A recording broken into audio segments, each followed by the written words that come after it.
How's everyone? I recognise that this is the sixth of a lot of interesting discussions today, so I'll try to keep it in plain English. I should also apologise because I am an economist and I'm the sixth speaker, but I'll try to keep it painless. So as Melissa said, my background, a little bit of background to me, I'm an environmental resource economist based in Melbourne, originally from Adelaide. An environmental economist, basically we spend our time thinking about how the environment impacts on the economy and how the economy impacts on the environment. And in the area of water, for the past decade, as Melissa said, I've been really fortunate to work with Commonwealth governments and organisations like Melbourne Water to address the issue of how do we figure out what our objectives are, how do we show that the community is willing to pay to have those investments implemented, and then how do we align funding so that we can actually deliver those assets so that they work in the first instance and then are properly maintained throughout their life cycle. And so, as Melissa said, we've done things like developer contributions, offsets, rainwater tank auctions in Melbourne Water, where through Living River funding we ran an auction for households where we wanted to disconnect a creek, and we essentially had a bidding auction where people ran and bid for rainwater tanks to be installed onto their house to disconnect the catchment.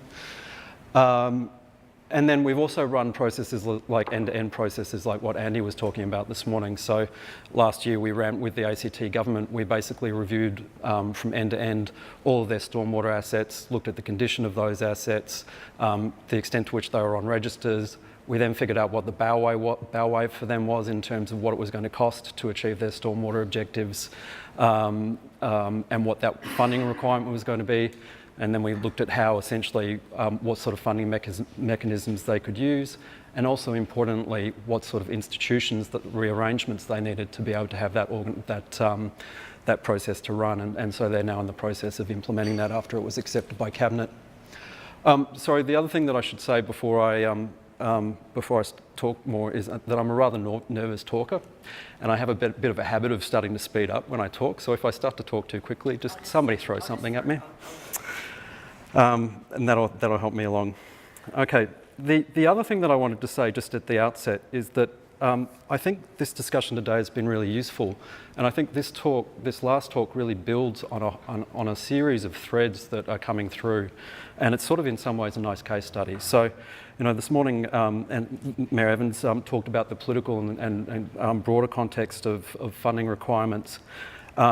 Stephen then talked about the different types of models that could be used, and then Andy talked about how we needed to say what is the problem that we're trying to address, and then work through from that problem definition to understand that the community supports it, and then say, okay, we live in a second best world. What's the best funding mechanism that we can put in place given the real politic of the environment that we work in? And as an economist, you know, that economists always deal in our heads in a first best world. So we sort of think, what's the best economic instrument that we could use here? But in reality, as Andy said, you know, Mike Young, who's an economist out of Adelaide, always, you know, says, you know, we don't live in a perfect world, so let's think about what is actually implementable. And what I'm talking about here today in the Kingston scheme is a second best solution that sort of works along those lines. And the other thing that I would say, yep, I'll get onto that in a second. And the last point that I'd make is that we just talked earlier on around valuation. In Melbourne in particular, there's about a decade worth of economic valuation work around water sensitive urban design, and we've got benefit cost tools and valuation tools already that could help you guys here in Adelaide do a lot of the heavy lifting. You know, we can value the property price premium that you get from having greener infrastructure next to your house, and we can value whether it's a wetland or whether it's a lake or whether it's a rehabilitated drain. We can value the health benefits, but we can also, more importantly, in dollar terms, value the productivity benefits. So that health benefit figure that was put up is your avoided life healthcare cost. But actually the real benefit that you get is the change in presenteeism and absenteeism from work as a result of people being off ill. And we've worked with Deakin Economics, their health economics team, to develop a epidemiological model that essentially allows us to estimate those productivity impacts. So there's a lot of learning that, and there are a lot of people in Melbourne who would be more than willing to help out in those discussions. So maybe we can talk about that later on. All right, so now onto my discussion. So what we're talking about today is an approach that Kingston City Council has developed to address pretty much the identical set of circumstances as were brought up in the Charles Sturt situation. Kingston City Council is a inner city suburb. It's a bayside council, pretty much like Charles Sturt. Its primary form of development over the next 20 to 30 years is infill development, so stuff less than the 0.4 of a hectare. The majority of the development, other than a couple of greenfield areas, is all going to be infill. Kingston City Council is also, under the State Environmental Protection Policy, responsible for protecting the health of waterways and the bay. So they are an agency who is charged to achieve water quality outcomes in the bay. So they have a clear legislative basis for wanting to undertake investments in stormwater that contribute to better waterway health and better bay health. Okay? Kingston also sat back about 5 years ago and said, we've got infill development, we're meant to be looking after the bay, and we have a strong culture, in particular within the councillors and within engineering department and infrastructure department, around recognising the value of green infrastructure. But at the moment, we don't have a plan, we don't have a set of objectives to deliver that plan, and we don't have a clear indication that the community would support us if we went out and said, we want to build a whole bunch of green infrastructure stormwater assets. And most importantly, at the back end, even if we did have that, we don't have a line of sight to, once we've built these things, how do we actually maintain them? So about 5 years ago, Kingston, with Living Rivers funding from Melbourne Water, started what's effectively a 5-year process that's captured in a snapshot there of first developing an integrated water cycle strategy that said, what are we doing it? What are our regulatory obligations? What are our community obligations, i.e. what has the community told us they want in terms of livability and green infrastructure? After they did that, they said, okay, now that we understand what we want to deliver in terms of stormwater quality outcomes, how do we get there? Is it achievable that we can get there doing works on public lands? Or do we do it on private at the lot scale? After that, they said, and I'll show a couple of slides on this, but after that, they realised that for a number of reasons, including some of the problems that we discussed this morning, it's going to be far more cost effective and probably deliver better environmental and bay outcomes if the majority of these investments occur off-site, so they don't occur on private landholders' lots. And the reason for that is what we've found in Melbourne is probably 70% of on-site lot assets are failing. They're not delivering their stormwater function because after you get your certificate saying you've got your building compliance, they disconnect them, or they do tricky things like they get around the Subdivision Act so that they don't have to install the assets. So we have we have an asset problem essentially where we have non-functioning assets, and that means we double invest because we have no confidence that the on-site assets are delivering the off-site solutions, so we have to back them up. So Kingston made the decision that maybe what we want to do is we want to have an off-site mechanism so that we can operate and maintain those assets and we can get some economies of scale. And then they said, okay, so how do we fund this? And we went, and that's pretty much in 2014 is when we came into the picture, and we were given a brief that I'll show you in a second that essentially said we want to have what Andy said earlier on. We want to have an equitable scheme, we want to have an efficient scheme, we want to have a flexible scheme, we want to have revenue stability, and we want to have transparency so that people who are participating in the scheme have confidence in it. Can you help us out? All make sense? This is pretty much Birgit earlier on said, what's the background context? This is the background context for Kingston, which I've really just discussed. Integrated water strategy, guidance for developers and other sorts of tools developed on what their stormwater obligations are. And then our report in the top right-hand corner around implementing stormwater treatment projects. I'll step through all of this, but essentially, again, a top-to-bottom approach of saying, what are our objectives, what's the most efficient way to get there, and having a good sort of narrative, developing a good narrative all the way through it. That's a couple of pictures of Kingston. It's a nice bayside area. Lots of young families moving in, subdividing properties and other sorts of stuff. In addition to Kingston's water quality objectives under the SEP, the State Environmental Policy, they also have an objective of a 100% stormwater quality, achieving 100% stormwater quality by 2040, and a 15% decrease in potable water use by 2040. So those sort of additional goals that came through in the IWM strategy, and that, again, that was based on community consultation and asking people, are you willing to pay for this sort of stuff through rates? This is a kind of important slide in the context of understanding Kingston, and I think in some ways it's very similar to Charles Sturt. So, as Birgit was saying earlier on, in Victoria we have policy and legislation that says properties that subdivide have to meet state environmental protection policies, stormwater quality requirements. It's called Clause 56. It only applies to certain types of developments. It doesn't apply to commercial, and it doesn't apply to industrial, and it doesn't apply to a property that doesn't subdivide, and it doesn't apply to things like apartments. Okay? In Kingston, the bar down the bottom basically shows what the future impervious area is going to look like, and essentially the future impervious area is going to be mainly infill residential, a little bit of industrial, and retail and commercial and other. And then on top of that, we've also got roads. So the key point of this slide is that a Clause 56 focused just on subdivision isn't going to cut it. All of the other developments just going to run over the top of it. And you're going to have increasing impervious area, increasing runoff, and what we achieve under Clause 56 is going to be dwarfed. Okay. I think pretty much you've got a similar story here in some ways, in terms of the types of development profiles you're looking at. Kingston then went on and said, okay, let's do some evidence-based research around what's going to be most cost-effective. How do we deliver biggest bang for buck? Biggest bang for buck, Kingston measured as the reduction in the improvement in stormwater quality, measured by nitrogen, the amount of non-potable reuse they got, so essentially public open space irrigation, and a couple of other variables that they said were important to them.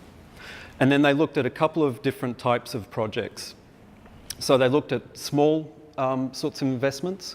So they're sort of the things on the left-hand side, you know, your rainwater tank and your rain garden, with a very small, you know, a very small sort of catchment area.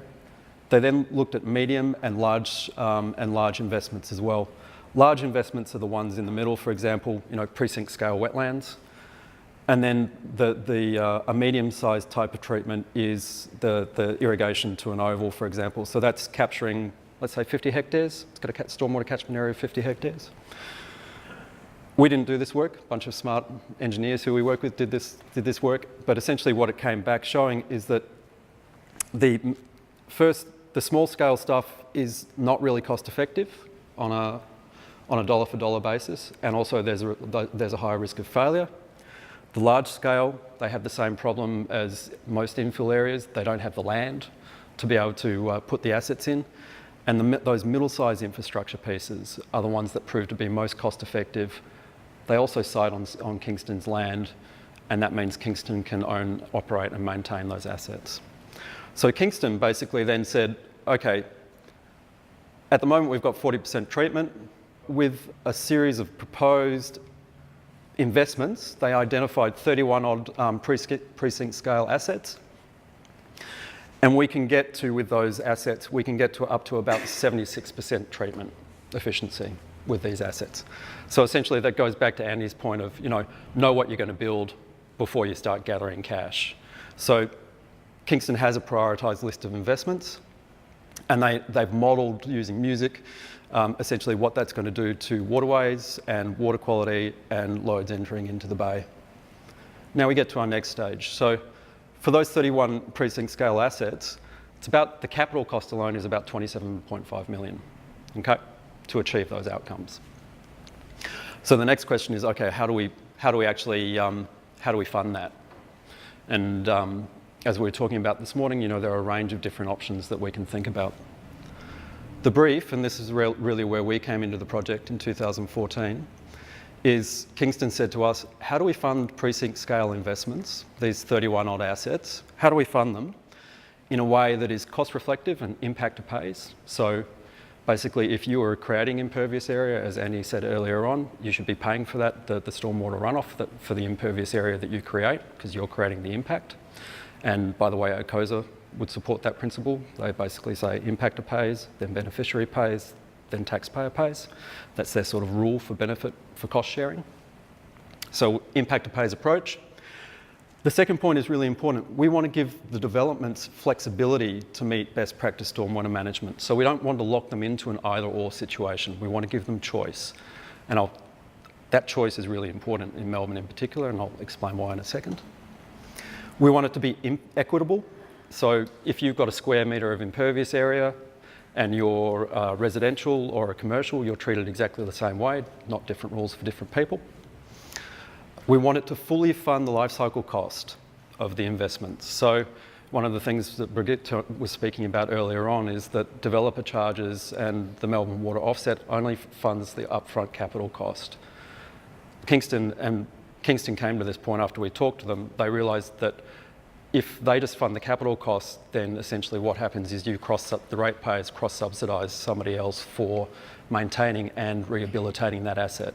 And when you've got a growing asset base, you've got a growing deferral, you've got a growing sort of bow wave that you're going to have to address in capital rehabilitation. So they said, can we fund the full life cycle costs through it? This hasn't been done before in Australia. We don't, and this was the kicker for us. Okay, we want all of that, but we don't want you to put upward pressure on rates. We have a rate-capped environment in Victoria. We don't want new fees. We don't want new charges on existing property owners. Can you find us $27.5 million, please? So, and this is sort of the future that it sounds like South Australia is going to be moving into as well. We're in a rate-capped environment. How do we find additional funds?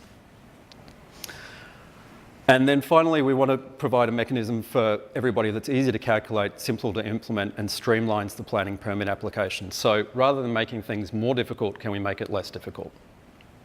And essentially, they were the guidelines that we were given when we started out on this. So I'll tell you what's being implemented, and then I'll tell you a little bit more about what it is. The end point that we've got to now, and I would say this has been implemented. It's up and running as of January, and I'll show you some stats on how many applications and how much they've collected. But what is being implemented now is that when a developer, so first point is that this only applies to new developments where you have to have a permit through council, but that covers a whole range of commercial, industrial, residential, and other types of developments. So it's got very broad application in Kingston. The developer has to provide a stormwater management plan that addresses flooding and addresses pollution. They then have two choices around how they address, in particular, the pollution, so stormwater quality, on site. So they can either do it through on-site treatment, i.e. put in rain gardens or rainwater tanks or whatever else, or they can use the Melbourne Water Offset if they're in one of the areas that Brigitte talked about in Kingston where that applies, or they can opt in to the Kingston Voluntary contribution mechanism. And under that mechanism, it's exactly what Andy described. Essentially, they pay a per square metre impervious charge, and I'll tell you how we calculated that in a second, but it's slightly different from offsets. So they pay that money. Importantly, that money goes into a reserve fund, which under the Local Government Act is ring-fenced. So this is ring-fenced money. It's also audited money, and Kingston is under the obligation to publicly, to have it audited and also to then publicly notify people that the funds are being used properly and also the types of outcomes that are being delivered with those funding. So there's a clear line of sight and transparency, but importantly, it's ring-fenced. And then that money is used to invest in priority council projects, both for the assets to be built, the assets to be maintained, and the assets to be rehabilitated. Okay, a bit of a busy slide, I apologise. So what's different about this in lieu fee? Okay, so first of all, again, as I said, this only applies to areas where you have to get a permit and you come into the scheme. It's not retrospective, it doesn't apply if you don't do anything to your lot. But it's if you know what your development front looks like and you've got a reasonable amount of confidence in what your development front looks like, this gives you stable revenue or stable cash. The first point is the in lieu fee is cost reflective, so the impactor basically pays based on impervious area. The second point is, okay, it's flexible. So we were asked to make a flexible mechanism. It's flexible because it allows the developer to choose to develop on-site, do the compliance on-site, or to pay the fee. This is really important in Victoria because we have this thing called VCAT. If you have a fee or a charge, a fee or a charge at VCAT, which is the Victorian Civil Administrative Tribunal, can basically be challenged by developers, and they will challenge it. So you're going to get bogged down in VCAT with a fee. If you make the mechanism voluntary, they can't, because they're opting into the mechanism. So this is really important, and it's a second best world, but this is a neat solution. It gets you around a whole bunch of process that you've got to get, that you have to, in terms of either establishing the fee and justifying the fee, or saying, actually, no, this is a voluntary mechanism. Okay? So as a voluntary mechanism, it gets us around a lot of administrative problems that we might get into trouble with developers. I don't know if that applies if you've got the equivalent in South Australia. It fully funds the life cycle costs. So again, the way that we've priced this mechanism isn't just for the capital, but it's for the capital, the operating maintenance, and the rehabilitation of those assets, plus an administrative fee. So it includes all the costs of that asset. There's no cross-subsidisation occurring in this scheme, and that's very different from a Melbourne water offset or a developer charge. This is the important point though. This fee is priced between the flags, and what I mean by that is most offsets and other charges are basically based on the efficient cost of supplying that infrastructure, okay? You have to do that if you're a regulated entity. Local government councils aren't regulated entities. So what we did is we looked at what it would cost for developers to do the equivalent abatement on site and what it's going to cost council to do the abatement. And essentially, in most cases, it's about double for the developer to do the treatment on site compared to what it costs council. So that creates two flags. There's a lower bound flag of what it's going to cost council, and there's an upper bound flag of what it's going to cost the developer. And we priced it in the middle, somewhere approximately in the middle. And the reason that we do that, there are a couple of advantages. First, it means Kingston covers their backsides. They're not going to get into a situation like Melbourne Water did where they don't have enough, where they're collecting cash but they don't build the asset until 5 years, and then you've had cost creep and all of a sudden they're out of pocket and they've got to recover it somehow. So you're creating a risk buffer. The other reason that we've priced it with a premium is because things go wrong. We all know with stormwater assets that these things don't always operate the way they should, and so even your best engineering designs, you're going to have cost blowouts sometimes. This builds in a risk buffer that for things go wrong sort of story. The other reason we do it is because when you collect more from the developer, it actually allows you to start to preempt where the development's going to happen, and you can build these assets before the development occurs, which is actually what you're supposed to do with an offset. An offset is meant to offset the impact of development at the time the development occurs. If a wetland takes 3 years, 5 years, 3 years, 5 years to come up to speed, you need to have that wetland in the ground 3 to 5 years before that development occurs. Having funding up front allows you to do that. So you're ahead of the game. The other thing is everybody wins under this mechanism. The developer wins because they pay less to achieve their stormwater compliance. They also win because they get a faster approval process, so they're not caught up having to go through certification, and time is money for developers in Kingston. Kingston wins because they get to develop the assets that they want, they get to maintain and operate them with a ring-fenced fund, and they've got a risk buffer. That's the scheme that we've set up in Kingston. It's a transparent mechanism. We work with developers in Melbourne. We went out and tested this. We sat down over beers with a couple of developers and said, we're thinking about doing this, what do you reckon? And developers said, no, this will work. So we checked it with developers before anything went into the ground in addition to community. It's easy to calculate. I can provide you with a link that Kingston has resources online, which has the calculator so developers can see exactly what it's going to cost. And the money goes into a reserve fund. In lieu calculation, here's a worked example. The main point here is, as I said, the charge is an impervious area charge, so per square metre. You can get credits if you're doing retention on site and other things. You can get a credit back. That's all figured out at the permit scheme. For these guys, and this is a real development, they calculated that it was going to cost about $34,000 to do what they needed to do to meet their obligations on site. The in lieu fee was $29,000 or just under 30 grand before any credit back. They've gone ahead with this. And the reason they went ahead with this, they said, it's kind of line ball, but it gives a certification, it goes away, it speeds things up. So this for them was a no-brainer, and it's one of the reasons why I'm showing it. So progress to date, this is the last slide. As I said, we commenced in January 2017. We commenced with a very quiet start because we wanted to bed it down and make sure that everybody was comfortable. So really the scheme has only been sort of announced in public with developers since about mid-year. We're working, Kingston is a leading council. If you want to talk to councils about how to do infill issues, Kingston, I reckon, is probably best of breed in Melbourne. Great bunch of people to work with and fall over backwards to help out other councils. So if you want to have a chat to people, Birgit or I can put you in contact with them about how to do it. But they worked very closely with Melbourne Waters. They received second round funding for Living Rivers for the implementation of this. Through that framework, we've established a framework that allows them to monitor, evaluate and communicate the impacts and outcomes of the scheme. To date, so remember this scheme is maybe 5 months old in reality. They've had 25 applications for contributions. They've received 300 grand in lieu payments from 14 transactions. There's another 10 or 11 still in the pipeline. That's another $500,000 from talking to Emily the other day. The largest payment was $55,000 for an industrial warehouse, 5,700 square metres. That's now sitting in the reserve fund. The ramp up, we reckon this is going to earn them about $1 million a year.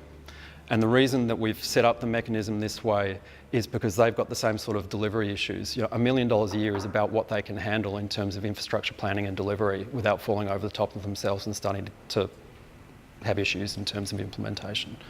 So we're sort of matching the cash flows to allow them to deliver works and give them a bit of headroom.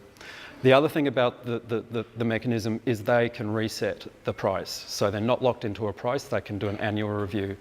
And that means that if they find that they're not getting enough opt-in, because they're finding that the price is too high, they can drop it back. If their costs of construction change, they can do that as well. So it's an adjustment mechanism that works over time.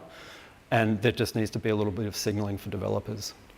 And then through the last 6 months, we've identified areas where, always with this sort of things, once you get into the reality of implementation, Donald Rumsfeld, once made that famous quote where everybody sort of guffawed at him when he sort of said, you know the things, what is it? You know some things you know, there are things you don't know, and then there are things you don't know, things you know. No, there are things you know, things you know you don't know, and then there are the things you don't know. Everybody laughed at him, but the more you think about it, it's actually quite there are things we didn't know that we didn't know, and as he said, you learn by getting stuff wrong and then trying to get it less wrong the next time. So what we found in Kingston is that, some of the issues that we've identified, one of them was a misunderstanding around flooding requirements. So buildings still have to achieve flooding requirements, and they weren't clear on how that sort of worked together with water quality. And that's being addressed. And that's one of the reasons why we've done a bit of a slow start, because you want to figure out all of these teething issues with some pretty sympathetic developers before you sort of go whole hog on this sort of scheme. Any other lessons? Other lessons are this takes time. This is 10% technical and 90% common sense. And you need a good bunch of people. And most of all, you need a motivated council, and in particular councillors as well.